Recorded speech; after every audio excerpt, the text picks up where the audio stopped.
మీరు Kurnool railway station Oracle విమానాశ్రయం పెద్ద తేడా ఏముండదు. డాక్టర్ పరసాద్ గారు సరిగ్గా చెప్పాడు. కర్నూలు రైల్వే స్టేషన్ లో చాలా మంది పిల్లలు ఇన్స్టాగ్రామ్ రీల్ తీసుకుంటున్నారు. అంత అందమైన రైల్వే స్టేషన్ ఈరోజు తయారైంది. పెద్ద ఎత్తున ఆంధ్రప్రదేశ్ లో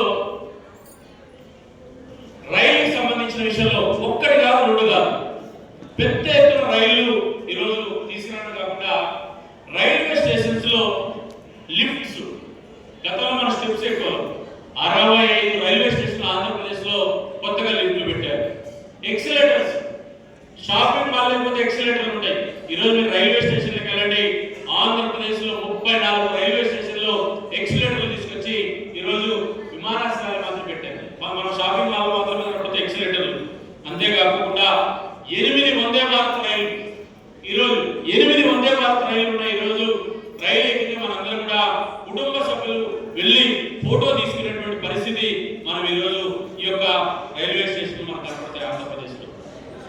మీకు తెలుసు ఆలూరు రైల్వే స్టేషన్ చూడండి, లేదా ఓరకల్ రైల్వే స్టేషన్ చూడండి, డోర్ చూడండి, కర్నూలు చూడండి, అనంతపురం చూడండి, గుత్తి చూడండి, లేదా కడప రైల్వే స్టేషన్ చూడండి.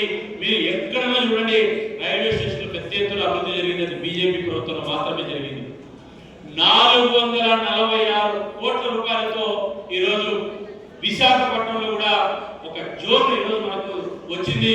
దానికి కూడా పెద్ద ఎత్తున అభివృద్ధి జరుగుతుంది. విశాఖపట్నంలో కూడా 103 కోట్లతో అత్యాధునికమైన రైల్వే స్టేషన్ నెల్లూరులో అభివృద్ధి చేశారు. మీరు ఒకసారి నెల్లూరుకి వెళ్తే మీరు ఒకసారి 312 కోట్లు అండర్ అడ్వాంటేజ్ ఉన్నటువంటి యొక్క రైల్వే సిస్టమ్ తీసుకొచ్చి తిరుపతి రైల్వే స్టేషన్ 312 కోట్లతో ఒక స్మార్ట్ రైల్వే స్టేషన్ అభివృద్ధి చేశారు.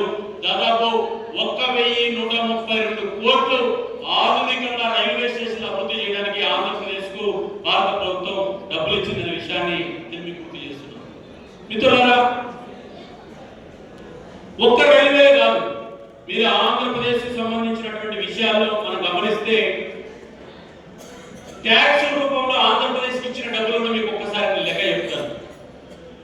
2004-2014లో ట్యాక్స్ డెవల్యూషన్ ఫండ్స్ ఆంధ్రప్రదేశ్ మనకు 1,32,385 కోట్లు వస్తే 10 ఏళ్ళు బీజేపీ ప్రభుత్వం అధికారంలోకి వచ్చిన తర్వాత 10 ఏళ్లలో 2,94,000 కోట్లు అంటే 3 లక్షల కోట్లు ఆంధ్రప్రదేశ్ కు నిధులు ఇచ్చారు.